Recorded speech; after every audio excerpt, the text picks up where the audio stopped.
आज की इस क्लास में सभी भक्तों का स्वागत है। अभी हम कीर्तन से स्टार्ट करेंगे।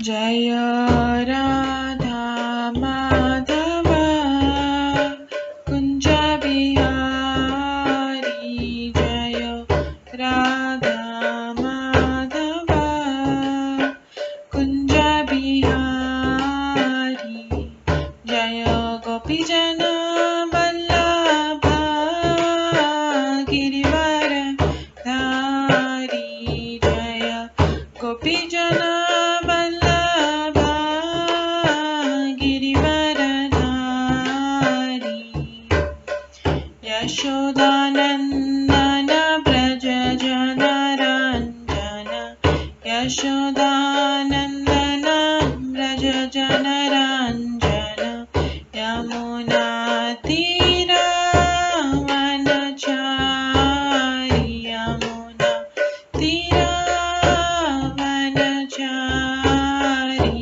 जय राधा माधव कुंज बिहारी, जय राधा माधव कुंज बिहारी, हरे कृष्णा कृष्णा कृष्णा हरे हरे, हरे राम राम राम हरे हरे, हरे कृष्णा कृष्णा कृष्णा हरे हरे, हरे राम राम राम हरे हरे,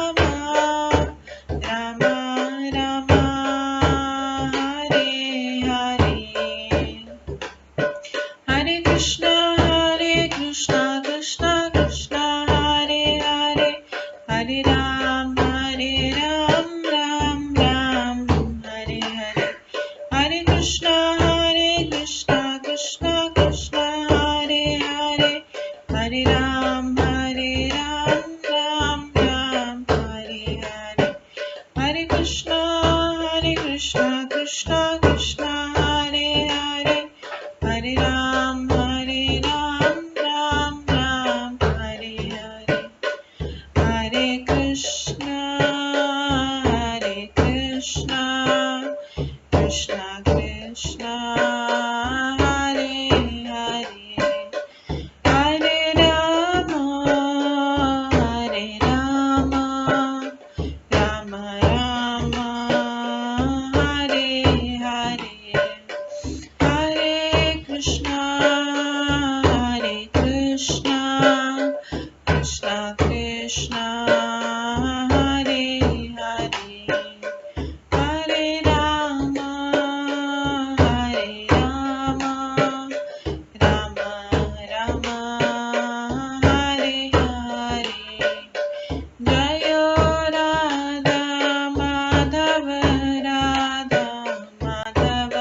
राधे, जय राधा गोविंद राधे, जय गौरनिताय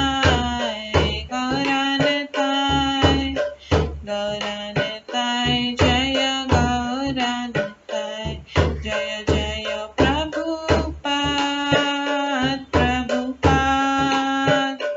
प्रभुपाद जय जय प्रभुपाद, जय जय गुरुदेव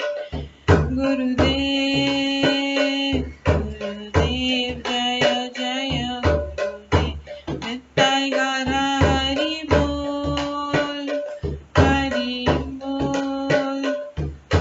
बोल नित्य गौर हरि बोल, गौर प्रेमानंदे हरि हरि बोल।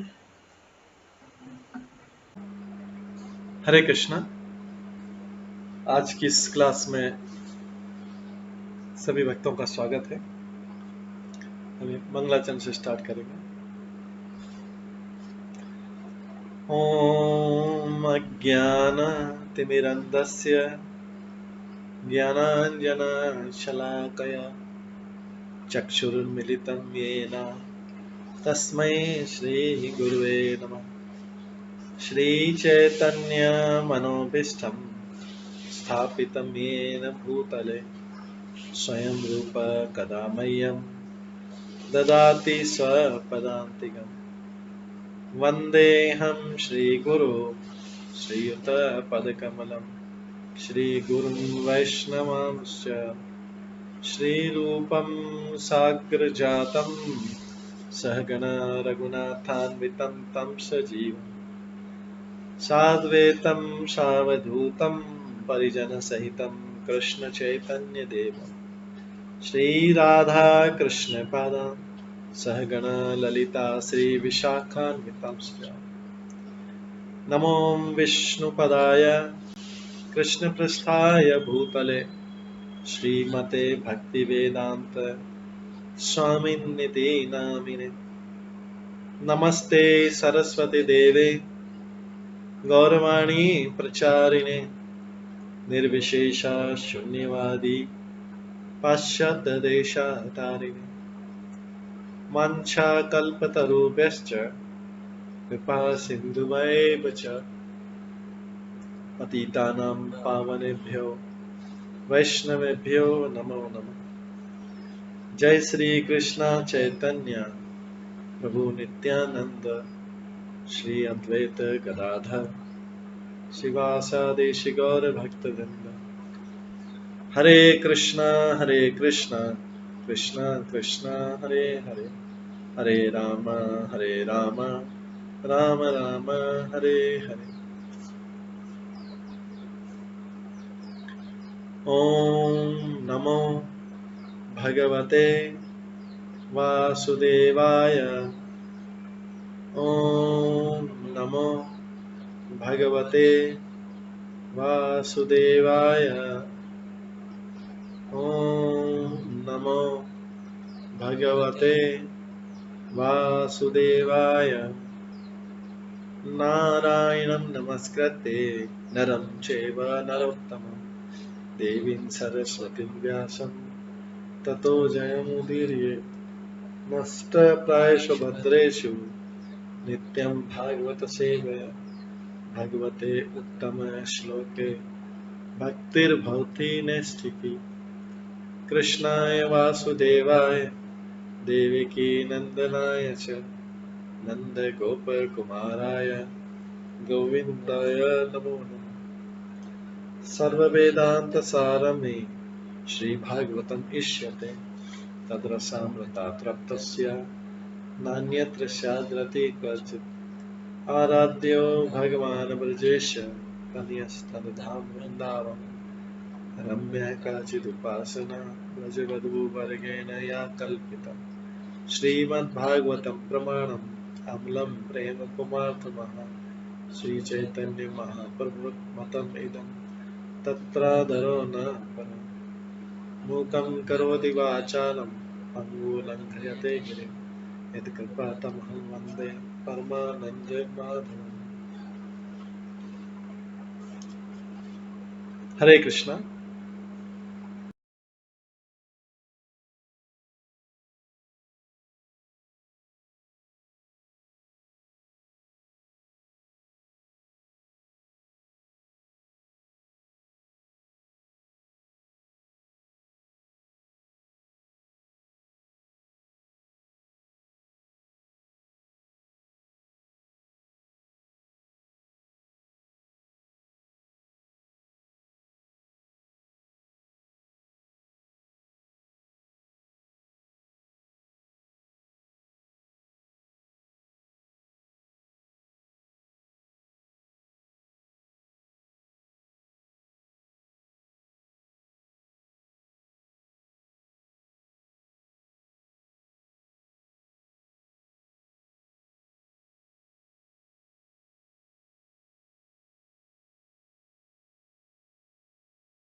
हरे कृष्णा। आज की इस क्लास में सभी भक्तों का स्वागत है। कल हम श्रवण कर रहे थे भगवान कपिल के कार्यकलाप नामक अध्याय का श्रवण कर रहे थे,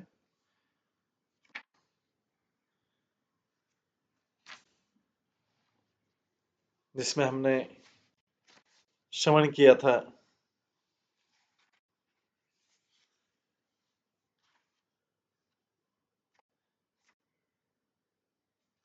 कि भगवान ने अपनी माता देवहूति को कहा कि मैंने आपको जिस आत्म साक्षात्कार के मार्ग को उपदेश दिया है वह अत्यंत सुगम है और बिना किसी कठिनाई के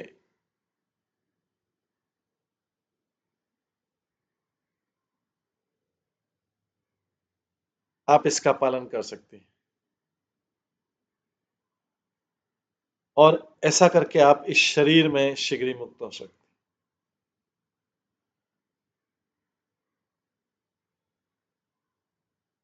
और इसी को प्रभुपाद आगे कह लेते हैं कि भक्ति इतनी पूर्ण है कि विधि विधानों का पालन करने तथा गुरु के निर्देशन में उनको संपन्न करने से इसी शरीर में भी माया के चंगुल से मुक्त हुआ जा सकता है। ये भगवान कपिल श्रीमद् भागवतम के तीसरे स्कंद के 33वें अध्याय में जो इस तीसरे स्कंद का अंतिम अध्याय है 33, उसमें वर्णन किया जा रहा है कि भक्ति इतनी पूर्ण है कि विधि विधानों का पालन करने तथा गुरु के निर्देशन में उनको संपन्न करने से इसी शरीर में भी माया के चंगुल से मुक्त हुआ जा सकता है।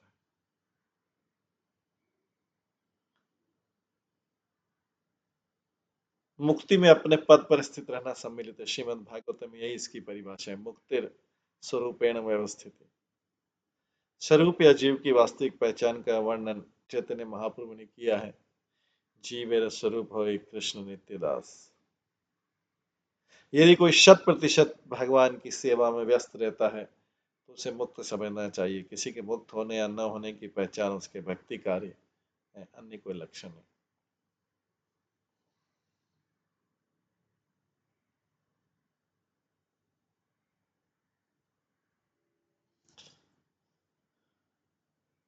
कपिल के कार्यकलाप में आज हम 11वें श्लोक से प्रारंभ करेंगे, जिसमें भगवान कहते हैं श्रद्धस्त्वेतत् मतम् मह्यम् जुष्टम यत ब्रह्मवादिभिः येन माम अभयम याया मृत्युम रक्षन्ति अतत्विदः। हे माता, जो लोग वास्तव में आध्यात्मवादी हैं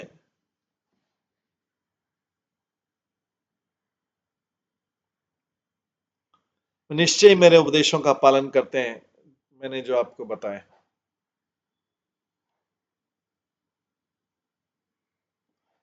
हे माता, जो लोग वास्तव में अध्यात्मवादी हैं वे निश्चित ही मेरे उपदेशों का पालन करते हैं जो मैंने आपको बताए हैं।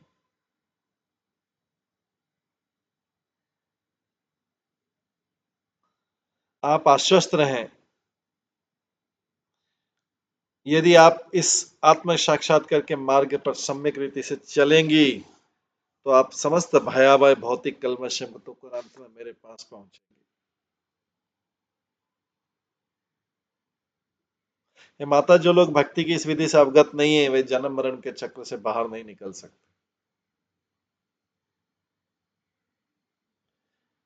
तात्पर्य ये संसार चिंताओं से पूर्ण है, अतः भयावह है। जो इस संसार से छूट जाता है वह तो सतह सभी चिंताओं तथा भय से मुक्त हो जाता है।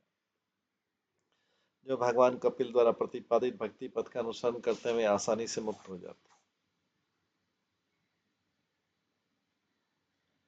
मैत्रेय उवाच इति प्रदर्श्य भगवान् सतीं तामात्मना गतिं तामात्मनो गतिं स्वमात्रा ब्रह्मवादिन्या कपिल अनुमतययो।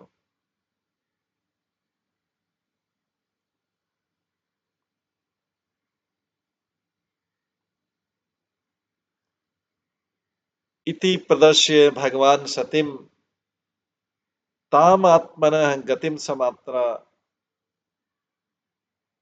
तामात्मनः गतिम स्वमात्रा ब्रह्मवादिन्या कपिल अनुमतययो। श्री मैत्रेय ने कहा अपनी ममतामयी माता को उपदेश देकर भगवान कपिल ने उनसे आज्ञा मांगी और अपना लक्ष्य पूरा हो जाने के कारण उन्होंने अपना घर छोड़ दिया।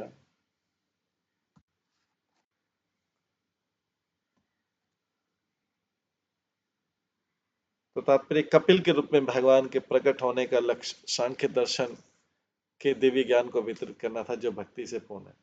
अपनी माता को और अपनी माता के माध्यम से सारे संसार को एक ज्ञान देकर उन्होंने अपनी माता से अनुमति मांगी और चले गए।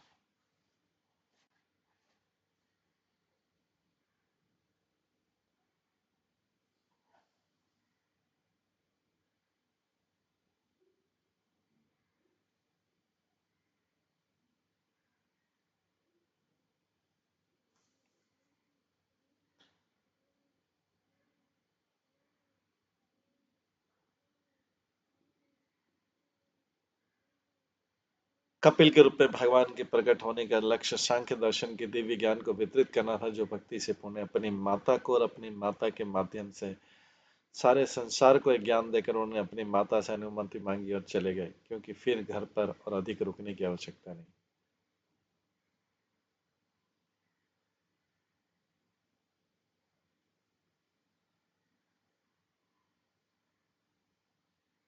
स्पष्ट है कि उन्होंने आत्मबोध के लिए ग्रह त्याग किया, यद्यपि स्वरूप सिद्ध होने के कारण उन्हें आध्यात्मिक दृष्टि से कुछ भी अनुभव करने के लिए शेष नहीं था।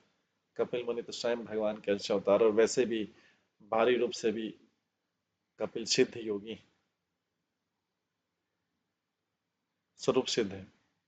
अतः भगवान ने सामान्य व्यक्ति की भांति आचरण करते उदाहरण प्रस्तुत किया, जिससे अन्य लोग शिक्षा ग्रहण कर सके। निसंदेह वे अपनी माता के पास रह सकते थे, किंतु उन्होंने बताया कि परिवार में उनके रहने की आवश्यकता नहीं। सबसे अच्छा है ब्रह्मचारी सन्यासी या वानप्रस्थ बनकर अकेले रहा जाए और जीवन भर कृष्ण चेतना का अनुशीलन किया जाए। जो लोग अकेले नहीं रह सकते हैं, उन्हें गृहस्थ जीवन में अपनी पत्नी तथा बच्चों के साथ रहने की छूट है, जो इंद्रिय तृप्ति के लिए नहीं अपितु तो कृष्ण चेतना के अनुशीलन के लिए दी जाती है।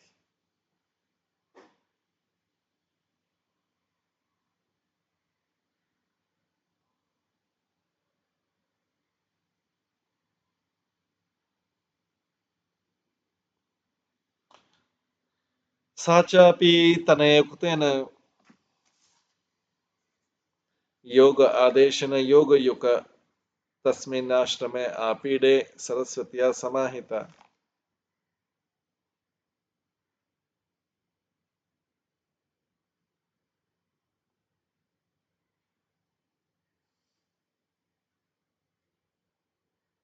अपने पुत्र के उपदेश के अनुसार देवहूति उसी आश्रम में भक्ति योग का अभ्यास करने लगे।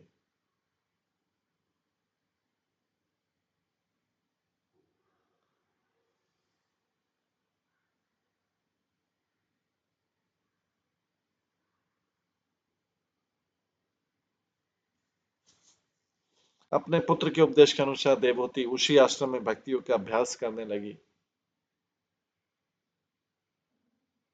उन्होंने कर्दम मुनि के घर में समाधि लगाई।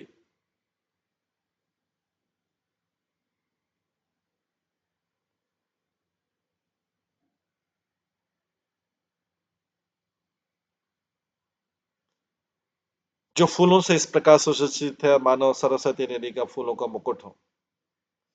देवहूति ने अपना घर नहीं छोड़ा, क्योंकि स्त्री के लिए घर छोड़ने की कभी भी संस्तुति नहीं की जाती, वो पराश्रित होती है। ये देवहूति विवाह के पूर्व अपने पिता स्वयंभू मनु के संरक्षण में थी। पिता ने कर्दम मुनि को सौंप दिया। अपनी युवावस्था में पति के संरक्षण में थी और तब उन्होंने पुत्र के रूप में कपिल को जन्म दिया। जो ही पुत्र बड़ा हुआ, उनके पति ने घर त्याग दिया। वो चाहती तो घर छोड़ सकती थी, कि तुमने ऐसा नहीं किया। वे घर में रहकर अपने महान पुत्र कपिल मुनि के आदेशों के उपदेशों के अनुसार भक्ति योग का अभ्यास करने लगी। उनकी भक्ति योग के कारण उनका पूरा घर सरस्वती नदी पर फूल के मुकुट सा बन गया।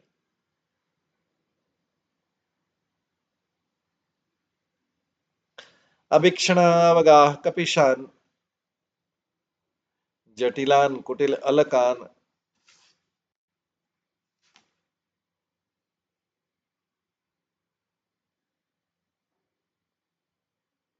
आत्मानं च उग्रतपसा बिभ्रति चिरिणम कृशम। ये 3 बार स्नान करने लगी और इस तरह उनके घुंघराले काले बाल क्रमशः भूरे ग्रे हो गए। तपस्या के कारण उनका शरीर धीरे धीरे दुबला हो गया और वे पुराने वस्त्र धारण कर।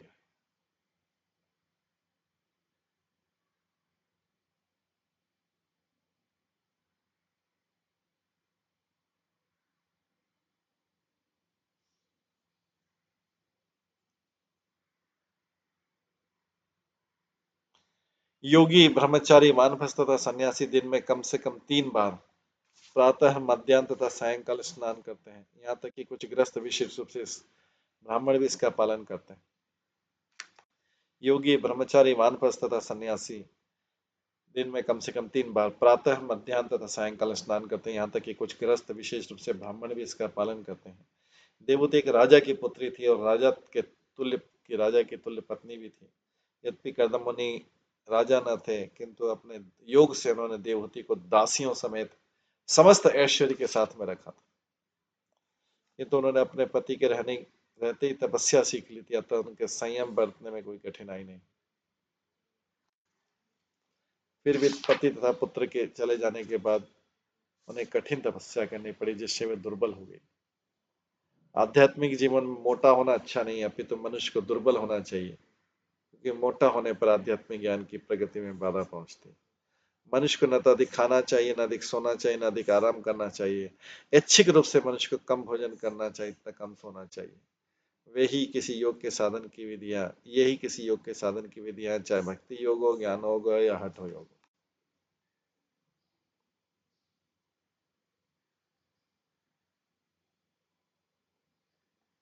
प्रजापते कर्दमस्य तप योग विजृंभितम् स्वगार्यस्थम अनुपम्यम पार्थ्यम विमानिके अपि।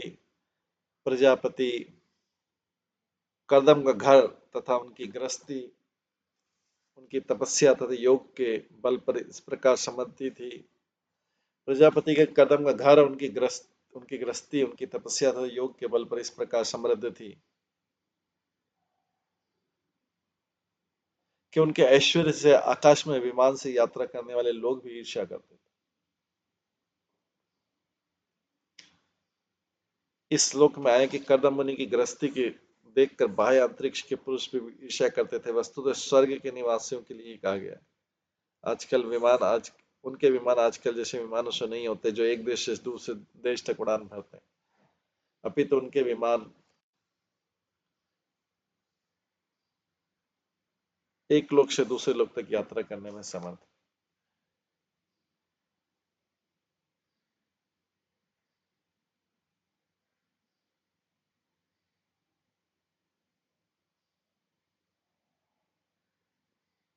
हमारे विमान तथा अंतरिक्ष यानों की गति अत्यंत सीमित है, किंतु हम पहले ही देख चुके हैं कि कर्दम मुनि बाह्य अंतरिक्ष में ऐसे विमान से यात्रा करते थे जो नगर जैसा था, और उन्होंने सभी लोगों की यात्रा की थी। वह न तो सामान्य विमान था और न ही वही यात्रा सामान्य अंतरिक्ष यात्रा थी। चूंकि कर्दम मुनि इतने शक्तिशाली योगी थे, अतः उनके ऐश्वर्य से स्वर्ग के निवासी ईर्ष्या करते।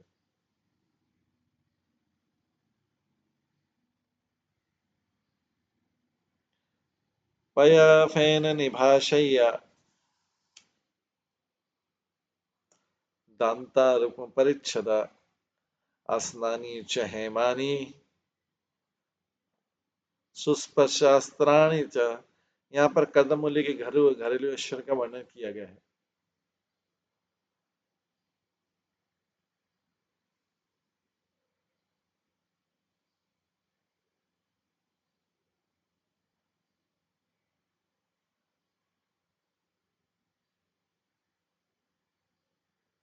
चादर तथा चटाइयां दूध के फैन के समान श्वेत थी। कुर्सियां तथा बेंचें हाथी दांत की बनी थी। वह सुनहरी जरीदार वस्त्र ढकी थी तथा पलंग सोने के बने थे, जिन पर अत्यंत मुलायम गद्दियां थी।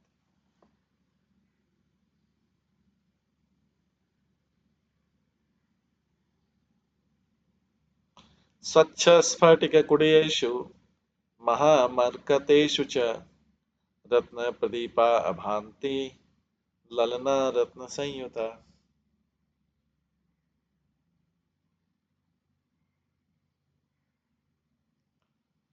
घर की दीवारें उत्तम कोटि के संगमरमर की थी और बहुमूल्य मणियों से अलंकृत थी। वहां प्रकाश की आवश्यकता नहीं थी क्योंकि उन मणियों की किरण से घर प्रकाशित था। घर की सभी स्त्रियां आभूषणों से अलंकृत थी।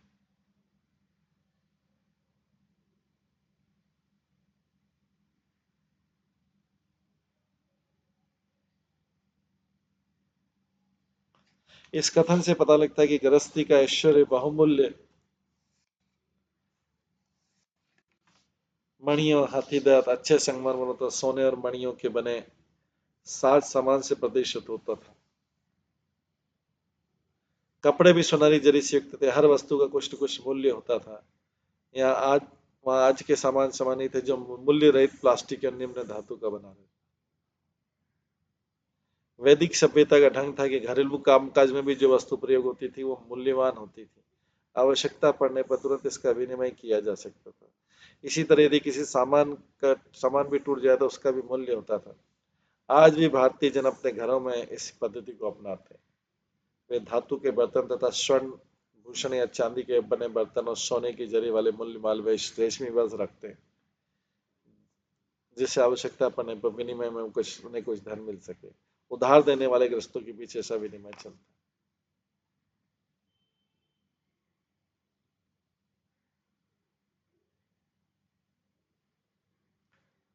गृहोद्यानम कुसुमिते रम्यम बहुअमर द्रुमे कूजत विहंग मिथुनम गायत मत मधुव्रतम।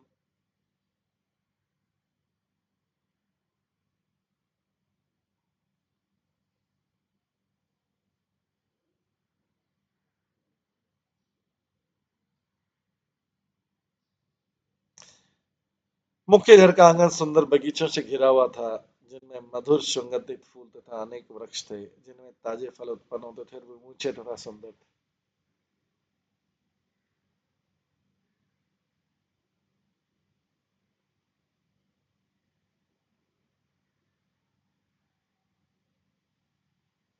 ऐसे बगीचा का आशय था कि गाते पक्षी वृक्षों पर बैठते थे और उनके कलरव से तथा मधुमक्खी गुंजान से सारा वातावरण यथासंभव मोहक बना हुआ।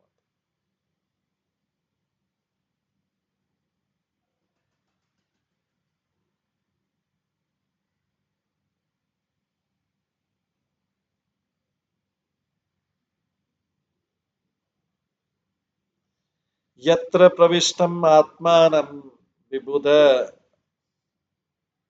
अनुचरा जगु वाप्याम उत्पल गंधीनाम कर्दमेन उपलालितम।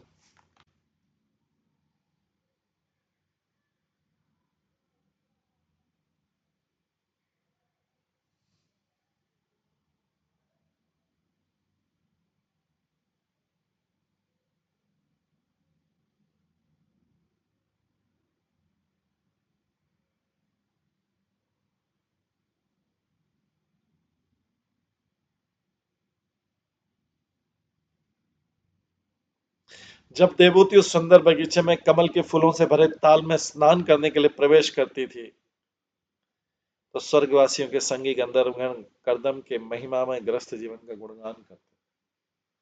देवूती के महान पति कर्दम उन्हें सभी कालों में सुरक्षा प्रदान करते रहे।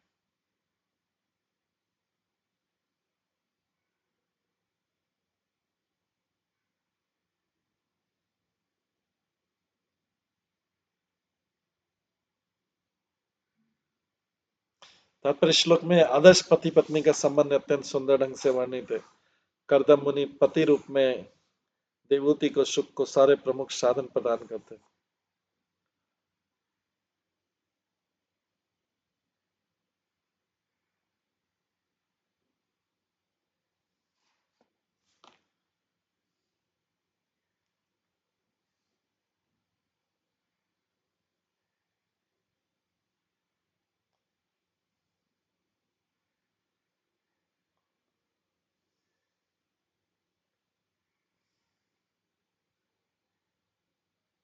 कर्दम मुनि पति रूप में देवहूति को सुख के सारे प्रमुख साधन प्रदान करते थे,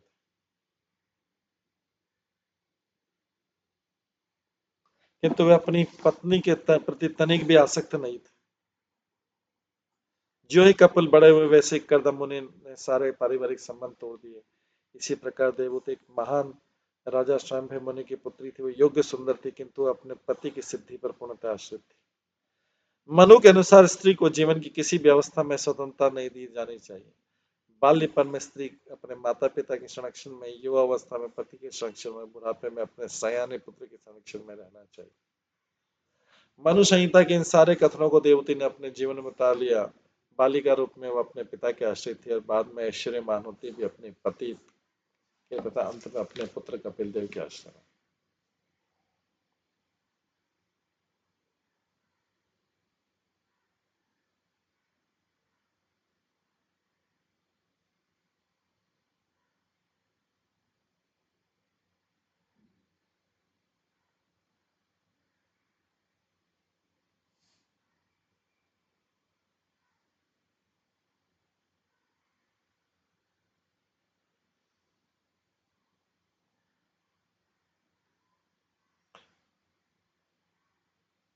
इस प्रकार देवती एक महान राजा की पुत्री थी, योग्य सुंदर थी और पति की पूर्णता पर श्रुताधारित थी। और स्त्री को किसी भी जीवन में अवस्था में स्वतंत्रता नहीं दी जानी चाहिए। बालपन में स्त्री को अपने माता पिता के संरक्षण में, युवा अवस्था में पति के संरक्षण में और बुढ़ापे में अपने सयाने पुत्र के संरक्षण में रहना चाहिए। मनु संहिता के इन सारे कथनों को देवती ने अपने जीवन में उतार लिया था। बालिका रूप में वह अपने पिता के आश्रित थी, बाद में ऐश्वर्यवान होते हुए अपने पति तथा अंत में अपने पुत्र कपिल देव के आश्रय में।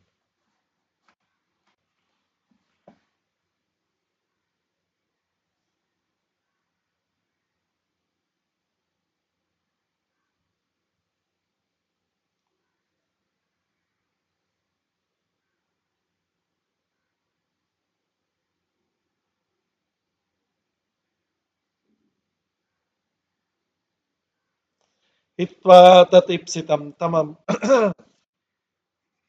अपि आखण्डलयोषिताम् किंचित चकार वदनम पुत्र विश्लेषणातुरा। यद्यपि उनकी स्थिति सभी प्रकार से अद्वितीय थी, किंतु साध्वी देवहूति ने इतनी संपत्ति होते हुए भी, जिसकी ईर्ष्या स्वर्ग की सुंदरियां भी करती, अपने सारे सुख त्याग दिए। उन्होंने शोक उनका ये शोक था कि उनका इतना महान पुत्र से उनसे विलग हो रहा है।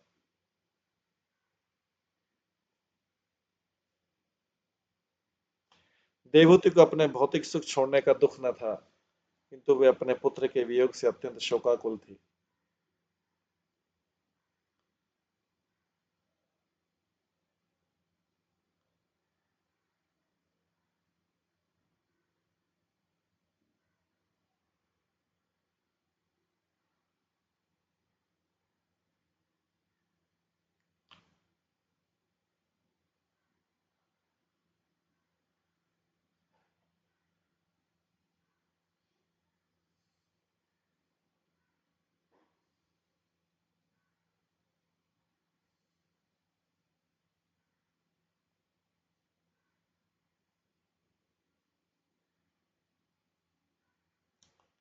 जब देवहूति को अपनी सारी सुख सुविधाएं त्यागने का कोई शौक न था, तो अपने पुत्र को जाने का इतना क्यों शौक था? वे अपने पुत्र के प्रति क्यों इतनी आसक्त थी? इस श्लोक में इसका अगले श्लोक में इसका उत्तर दिया गया। उनका पुत्र कपिल सामान्य पुत्र नहीं था, वो भगवान था। कोई व्यक्ति भौतिक आसक्ति को तभी त्याग सकता है जब उसकी आसक्ति परम पुरुष के प्रति हो। इसकी व्याख्या भगवद गीता में परम दृष्टा निवर्तते। जब किसी में आध्यात्मिक जगत के प्रति रुचि होती है, जब किसी में आध्यात्मिक जगत के प्रति रुचि होती, तभी वो भौतिक जीवन के प्रति उदासीन रहता है।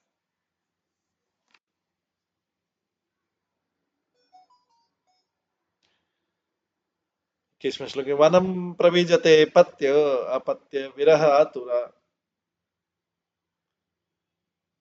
ज्ञात तत्वापि अभूत नष्टे वत्से गो इव वत्सला। देवहूति के पति ने पहले ही गृह त्याग करके संन्यास आश्रम धारण कर लिया था, और तब उनके एकमात्र पुत्र कपिल ने घर छोड़ दिया। यद्यपि उन्हें जीवन तथा मृत्यु के सारे सत्य ज्ञात थे देवहूति को, और यद्यपि उनका हृदय सब प्रकार के मल से रहित था, किंतु वे अपने पुत्र के जाने से इस तरह दुखी थी जैसे बछड़े के मरने पर गाय दुखी हो।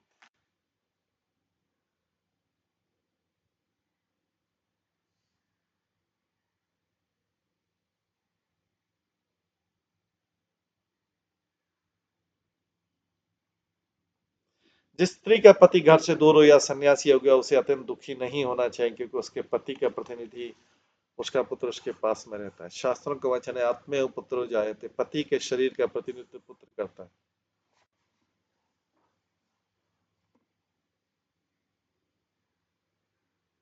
यदि स्त्री के वयस्क पुत्र हो तो वो विधवा नहीं होती। जब कपिल मुनि उनके पास थे, देवती अधिक विकल नहीं थी, किंतु उनके विदा होती अत्यंत शोकाकुल होती।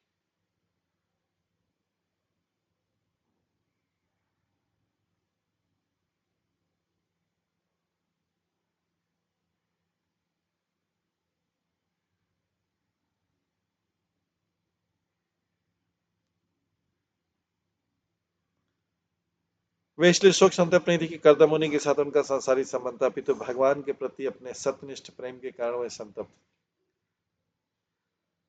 यहाँ उदाहरण दिया कि देवते इस गाय के तुल्य थे जिसने अपना बछड़ा खो दिया था। अपने बछड़े से बिछुड़कर गाय रात दिन तड़पती, उसी प्रकार देवती दुखी थी। अपने मित्र तथा संबंध गणियों से ही प्रार्थना करती थी कि मेरे पुत्र को घर ला दो, जिससे मैं जीवित रह सकूं, अन्यथा मैं मेरी मृत्यु हो जाएगी। भगवान के प्रति प्रगाढ़ स्नेह भी अपने पुत्र प्रेम के रूप में प्रकट होता है, आध्यात्मिक दृष्टि से लाभप्रद होता है। अपने पुत्र के प्रति आसक्ति होने से मनुष्य संसार में रहने के लिए बाध्य होता है, किंतु वही आसक्ति भगवान के प्रति होने पर उसे वैकुंठ लोक में भगवान की संगति में ले जाती है।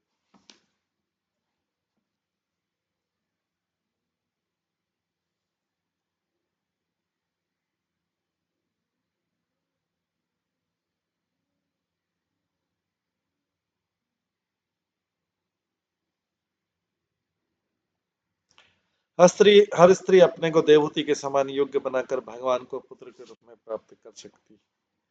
यदि भगवान देवहूति के पुत्र के रूप में प्रकट हो सकते तो अन्य किसी के स्त्री के भी पुत्र के रूप में उत्पन्न हो सकते। हाँ, तभी जब वो स्त्री सुयोग्य हो। यदि किसी को पुत्र रूप में भगवान मिल जाए तो इस संसार में सुपुत्र पालन का लाभ मिल सकता है, और साथ ही वैकुंठ लोक का लाभ, जिससे वो भगवान का साक्षात पार्षद बन सकता है।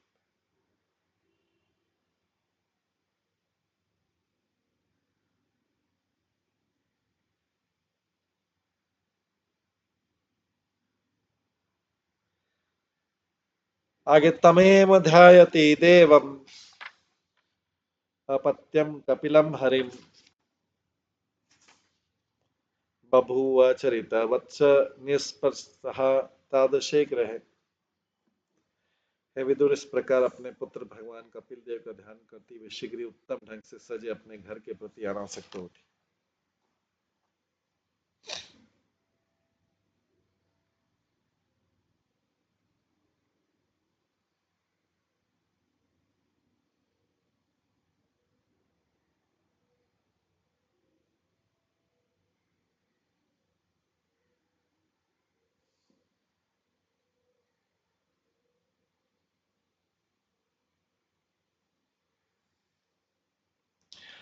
यहाँ पर आध्यात्मिक उदाहरण प्राप्त है कि किस तरह कोई कृष्ण भावनामत द्वारा अपनी आध्यात्मिक उन्नति कर सकता है। कपिल देव कृष्ण है और देवहूति के पुत्र के रूप में प्रकट हुए। कपिल देव के गृह त्याग के बाद देवहूति उनके विचार में मग्न थी, और इस तरह वे सदा कृष्ण भावना भावित थे। निरंतर कृष्ण चेतना में स्थित होने से वे अपने आप को गृहस्थी से विरक्त कर सके।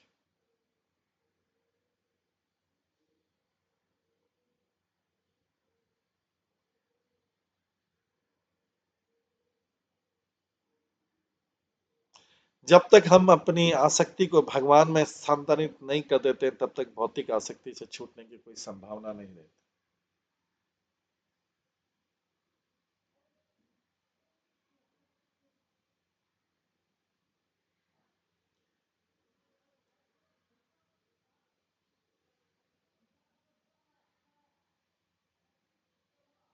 अतः श्रीमद् भागवतम पुष्टि करता है कि केवल ज्ञान योग के अनुकूलन से मुक्त होना संभव नहीं है। केवल इतना जान लेने से कि मनुष्य पदार्थ नहीं है, अपितु आत्मा या ब्रह्म, उसकी बुद्धि शुद्ध नहीं होती। यदि निर्विशेषवादी आध्यात्मिक बोध की पराकाष्ठा तक पहुंच भी जाए तो पुनः भौतिक आसक्ति में गिरता है, क्योंकि वह परमेश्वर की दिव्य प्रेम भक्ति में स्थित नहीं होता है। भक्तगण भगवान की लीलाओं का श्रवण करते हुए तथा उनके कार्यकलापों की महिमा का गान करते हुए और उनके सुंदर दिव्य रूप का सतत स्मरण करते हुए भक्तियों को अपना लेते हैं। मनुष्य सेवा करके, उनका मित्र या दास बनकर तथा अपने सर्वस्व अर्पित करके ईश्वर के धाम जाने में समर्थ होता है। जैसा कि भगवत गीता में कहा गया, ततो माम तत्वतो ज्ञाता, शुद्ध भक्ति करके मनुष्य भगवान को जान सकता है और इस तरह वो स्वर्ग लोक में उनकी संगति में पहुंचने का अधिकारी हो जाता है।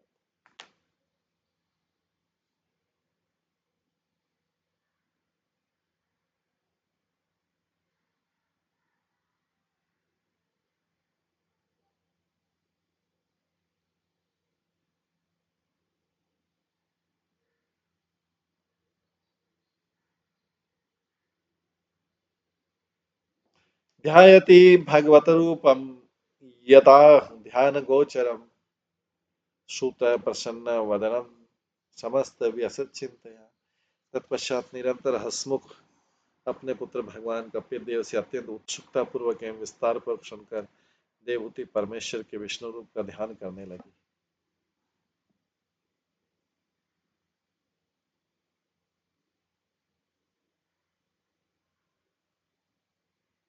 भक्ति प्रवाह योगेन वैराग्येण बलीयसा युक्त अनुष्ठान ज्ञातेन ज्ञानेन ब्रह्म हेतुना विशुद्धेन तदात्मानम् आत्मना मिश्रतः मुखम् स्वानुभूत्या तितिर्भूतः माया गुण विशेषणम्।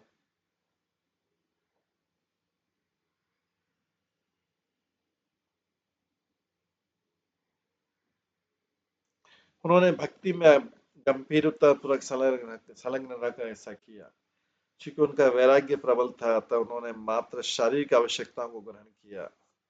वे ब्रह्म साक्षात्कार के कारण ज्ञान में अवस्थित हुई, उनका हृदय शुद्ध हो गया, वे भगवान के ध्यान में पूर्णतः निमग्न हो गई और प्रकृति के गुणों से उत्पन्न सारी दुर्भावनाएं समाप्त हो गई।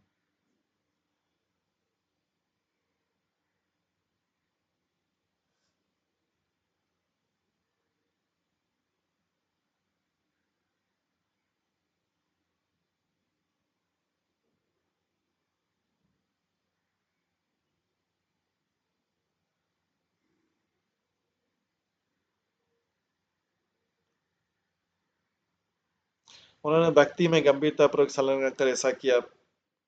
उनका चूंकि उनका वैराग्य प्रबल था, तो उन्होंने मात्र शारीरिक आवश्यकताओं को ग्रहण किया। वे ब्रह्म साक्षात्कार के कारण ज्ञान में व्यवस्थित हुई, उनका हृदय जो है भगवान के ध्यान में पूर्णतः निमग्न हुई, प्रकृति के गुणों से उत्पन्न सारी दुर्भावनाएं समाप्त हो गई।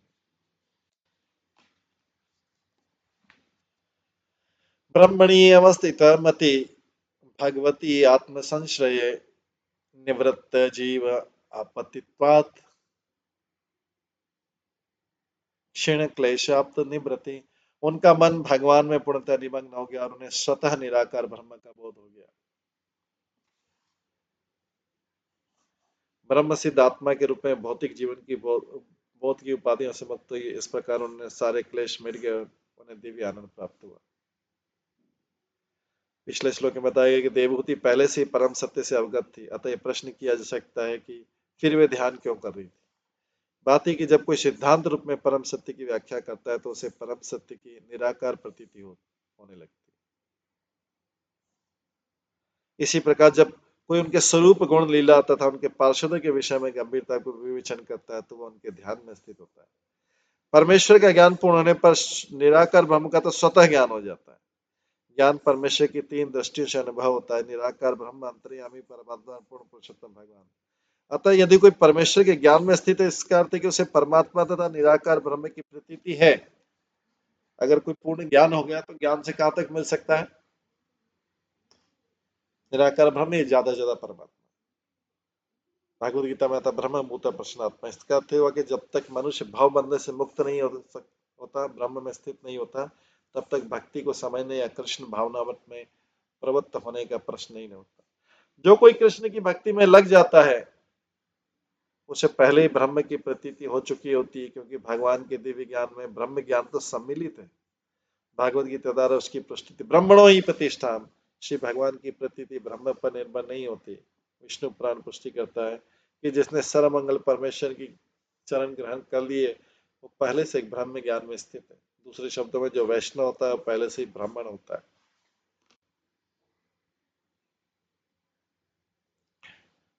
इस श्लोक की दूसरी विशेष बात है कि मनुष्य को निर्दिष्ट विधि विधानों का पालन करना होता है, जैसा कि भगवद गीता में पुष्टि की युक्ताहार विहार से। जब कोई कृष्ण भावना में भक्ति में प्रवृत्त होता है तब भी उसे खाना सोना रक्षा और मैथुन करना होता है, क्योंकि ये जीवन की आवश्यकता है। किंतु वह उन कार्यों को नियामक ढंग से करता है। उसे कृष्ण प्रसाद खाना रहता है, वो नियमबद्ध विधि से सोता है।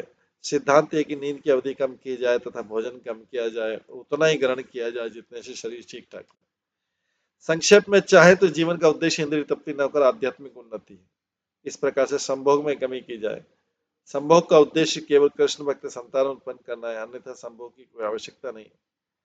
किसी वस्तु की मनाही नहीं, किंतु प्रत्येक वस्तु मन में स्व उद्देश्य रखकर युक्त अर्थात नियमित बनाई जाती है। जीवन के विधि विधानों का पालन करते हुए मनुष्य शुद्ध हो जाता है और अविद्या जनित सारी भ्रांतियां दूर हो जाती है। स्पष्ट हो कि भाव बंधन के उसके सारे कारण नष्ट हो जाते।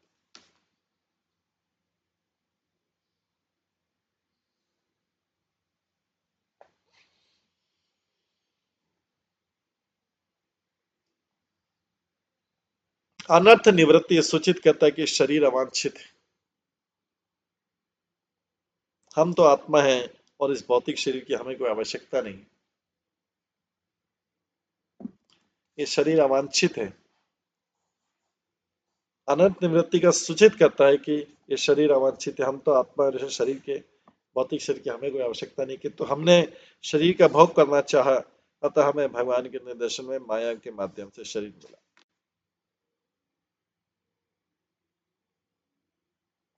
जो ही हम भगवान के साथ अपने दासी भाव का संबंध पूर्ण संबंध स्थापित कर लेंगे, हम शरीर की आवश्यकताएं भूलने लगेंगे और अंत में हम शरीर को भूल जाएंगे।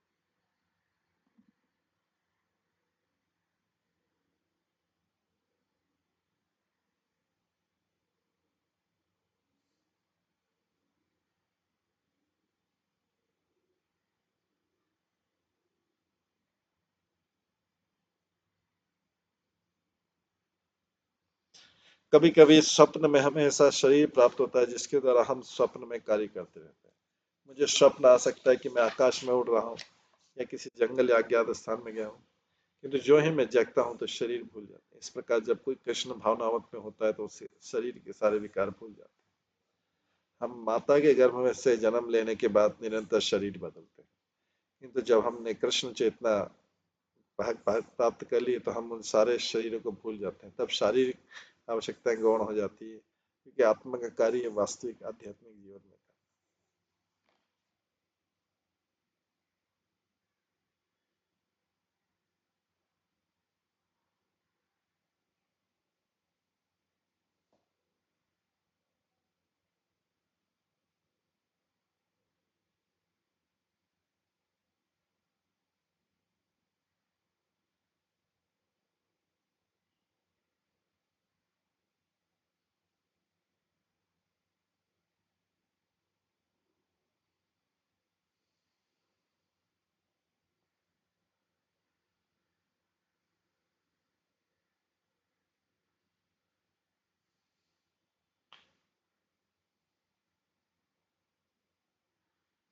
पूर्ण कृष्ण भावना में भक्ति के कार्यों से हम समाधि में स्थित हो सकते हैं। भगवत्याम में संशय शब्द परमात्मा के रूप में भगवान के दूत है। भगवत गीता में कृष्ण कृष्ण कहते हैं बीजम न माम सर्वभूतानां। मैं समस्त जीवों का बीज रूप हूँ। भक्ति द्वारा परमेश्वर की शरण ग्रहण करने से मनुष्य को ब्रह्म की पूरी प्रतीति है। कपिल कहते हैं मद गुण स्तुति मात्रेण, जो कृष्ण भावना भावित है और भगवान में स्थित है और भगवान के दिव्य गुणों के श्रवण मात्र से ईश्वर प्रेम से पूरित हो जाता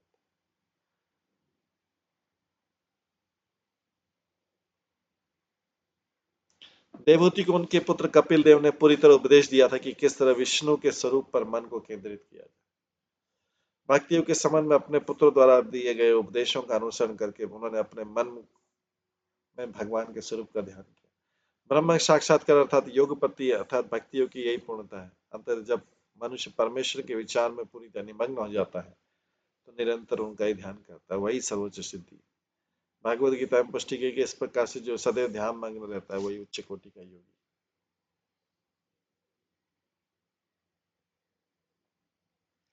ज्ञान योग, ध्यान योग अथवा भक्ति योग दिव्य साक्षात्कार की समस्त विधियों का वास्तविक उद्देश्य भक्ति के बिंदु तक पहुंचना है। यदि कोई केवल परम सत्य या परमात्मा का ज्ञान प्राप्त करने का प्रयास करता है किंतु उसमें भक्ति नहीं होती तो सारा श्रम निरर्थक होता है। केवल यदि कोई परम सत्य या परमात्मा का ज्ञान प्राप्त करता है किंतु उसमें भक्ति नहीं तो उसका श्रम निरर्थक होता है। ये तो अन्न निकाले हुए भूसे को कूटने जैसा है, जैसे गेहूं की बाली में से या राइस के उसमें जो राइस में से वो अगर राइस निकाल लें और फिर उसको कूटते रहें तो कोई फायदा नहीं, राइस तो निकल गया। जब तक मनुष्य परमेश्वर को वास्तविक लक्ष्य नहीं मान लेता तब तक केवल चिंतन या योगाभ्यास करना व्यर्थ है। अष्टांग योग पद्धति में सिद्धि की 7वीं स्थान ध्यान है, जबकि भक्ति योग में वही ध्यान तीसरी अवस्था में है। पहली अवस्था में श्रवण और कीर्तन और तब ध्यान। अतः भक्ति करने से श्रवण कीर्तन विष्णु स्मरण। अतः भक्ति करने से मनुष्य में पटु ज्ञानी पटी योगी हो जाता है। दूसरे शब्दों में ज्ञान तथा योग भक्ति की विभिन्न प्रारंभिक अवस्था। देवहूति सार ग्रहण करने में एक्सपर्ट थी। उन्होंने अपना हसमुख पुत्र कपिल देव द्वारा उपदिष्ट विधि से विष्णु रूप का ध्यान किया और साथ ही वे कपिल देव का भी चिंतन करती थी जो श्री भगवान है। अतः उन्होंने अपनी तपस्या और दिव्य साक्षात्कार को पूरा कर लिया। आगे के श्लोक नित्यारूढ़ समाधित्वा परात व्रत गुण भ्रमा न सस्मान तदात्मानं स्वप्ने दृष्टिम वत्थिति।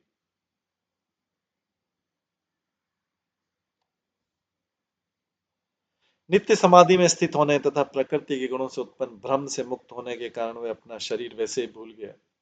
उन्हें अपना शरीर वैसे ही भूल गया जिस तरह मनुष्य को स्वप्न में एक अपने विविध शरीर भूल जाता है। एक महान वैष्णव का कहना है कि जिसे अपने शरीर की सुध नहीं रहती वह संसार से बंधा हुआ नहीं होता।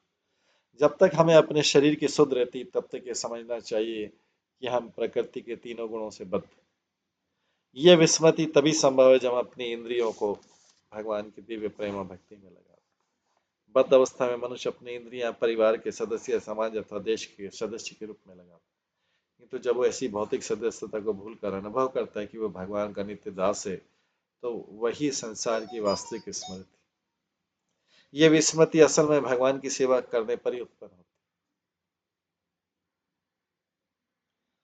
तब वो भक्त तब भक्त अपने परिवार, समाज, देश, मानव इत्यादि के नियंत्रित करती है तो कोई कार्य नहीं करता, केवल पूर्ण पुरुषोत्तम भगवान कृष्ण के लिए कार्य करता है। यही कृष्ण चेतना है। भक्त दिव्य सुख में निमग्न रहता है, अतः वो भौतिक क्लेशों का कोई अनुभव नहीं करता। वो दिव्य सुख नित्य आनंद कहलाता है। भक्तों के अनुसार भगवान का निरंतर स्मरण ही समाधि है। यदि कोई निरंतर समाधि में रहता है तो उस पर प्रकृति के गुणों का आक्रमण नहीं होता, यहाँ तक कि वे इसे छू तक नहीं पाते। जो ही कोई तीनों गुणों के कलमश से मुक्त हो जाता है तो उसे एक शरीर से दूसरे में अंतरण करने के लिए जन्म नहीं लेना पड़ता। तद्दे परत पोषः अपि अकृश्च आदि तद्देह परतः पोषापि अकृशा च आदि असंभवात् बभो मले अवच्छन्नः सधूम इव पावकः।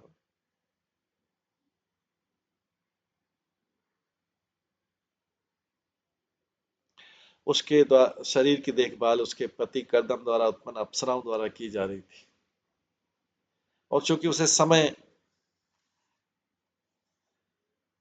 से किसी प्रकार की मानसिक चिंता नहीं थी अतः उसका शरीर दुर्बल नहीं हुआ और धुएं से घिरी हुई अग्नि के समान प्रतीत हो रही थी। चूंकि वह समाधि में दिव्य आनंद का अनुभव कर रही थी अतः भगवान का विचार सदैव उसके मन में स्थिर हुआ और दुबली नहीं हुई, क्योंकि उसकी देखभाल स्वर्ग की उन सुंदरियों द्वारा की जा रही थी जिन्हें कर्दम मुनि ने उत्पन्न किया था। आयुर्वेद के अनुसार यदि कोई चिंता मुक्त रहे तो मोटा हो जाता है। देवभूति कृष्ण भक्ति में स्थित होने के कारण सारी चिंता तो मुक्त थी अतः उनका शरीर दुर्बल नहीं हुआ। संन्यास आश्रम में किसी दास या दासी से सेवा करने का विधान नहीं, किंतु देवहूति की सेवा स्वर्ग सुंदरियां कर रही थी। यह आध्यात्मिक जीवन विचारधारा के प्रतिकूल लग सकता है, किंतु जिस प्रकार धुएं से गिरी होने पर भी अग्नि सुंदर लगती है उसी प्रकार देवहूति अत्यंत शुद्ध दिख रही थी। यद्यपि ऐसा लग रहा था कि वह विलासमय जीवन जी रही। स्वांगम तप योगम मयम मुक्त केशम गतंबरम देवगुप्तम न बुबुधे वासुदेव प्रविष्टति। भगवान के विचार में तल्लीन रहने के कारण उसे सुधी भी नहीं है कि उसके बाल बिखर गए।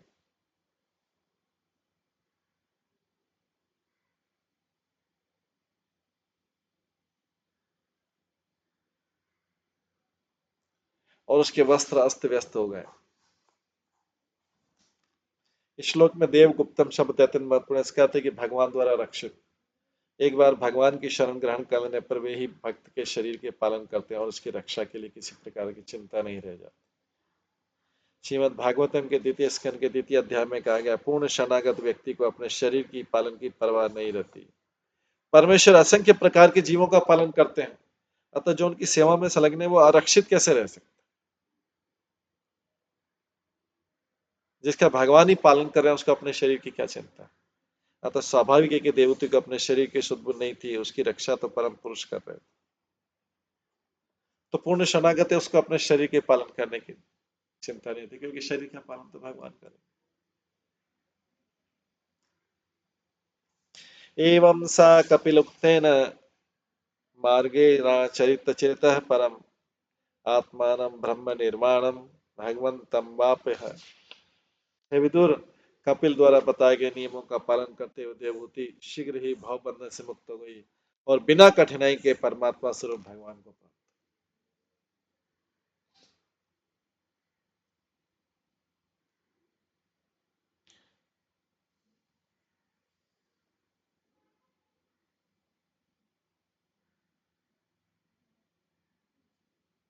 तात्पर्य इस प्रसंग में देवहूति की उपलब्धि को बताने वाले 3 शब्द प्रयुक्त हुए हैं। आत्मानम ब्रह्म निर्वाणम भगवंतम, ये परम सत्य की खोज की क्रमिक विधि को बताते हैं, जिसे भगवंतम कहा गया। भगवान विविध वैकुंठ लोकों में वास करते हैं, निर्माण करते संसार के क्लेशों का शमन।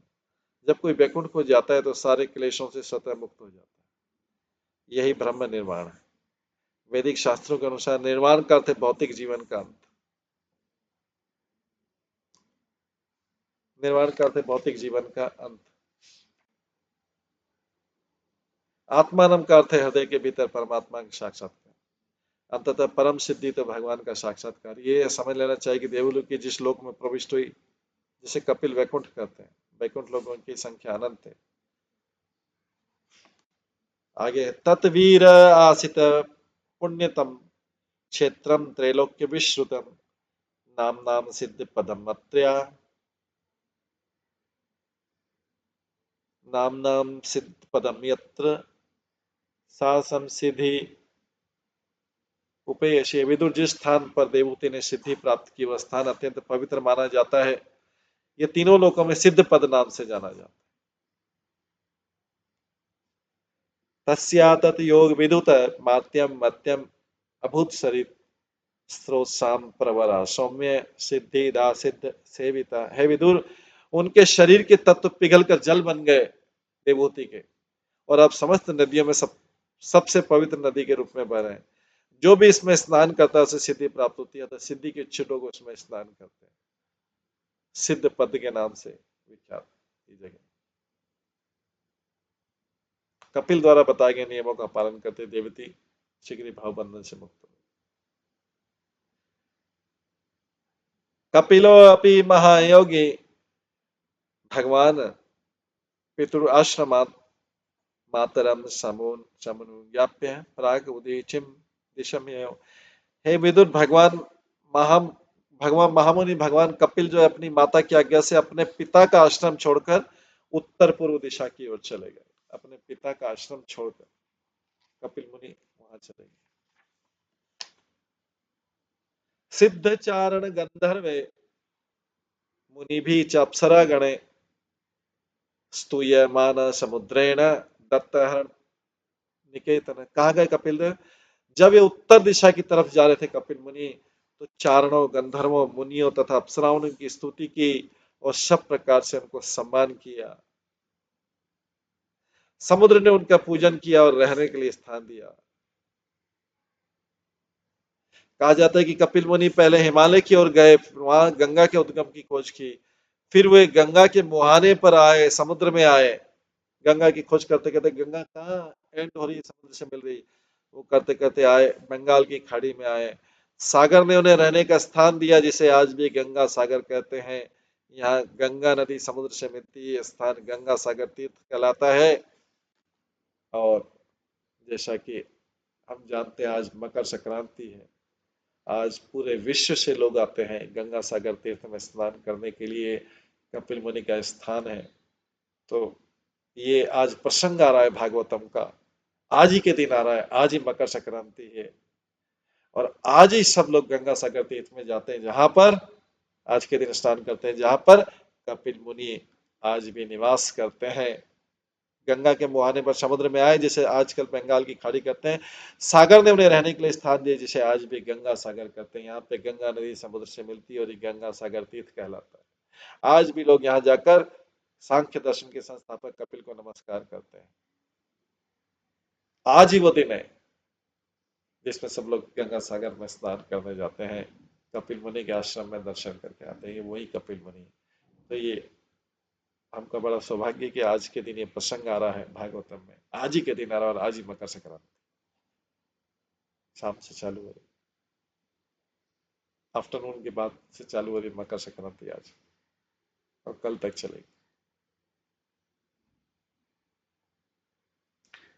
तो ये ऐसा है कि आज ही के दिन ये प्रसंग आया। आस्ते योगम समास्थ्यस्य सांख्यम आचार्यभिः त्रयाणामपि लोकानां शान्ते समाहिता।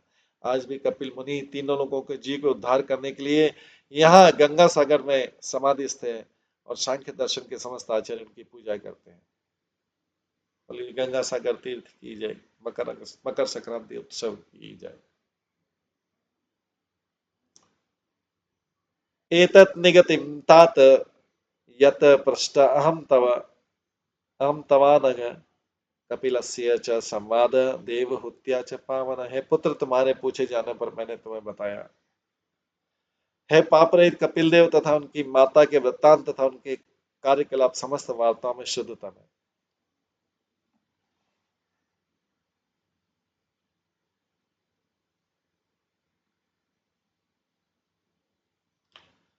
यदम मनुष्योति यभिदत्ते कपिल मुने मतम आत्मयोग गुह्यम भगवती कृताधि सुपर्ण केतो उपलब्धे भगवत पदारविंदम।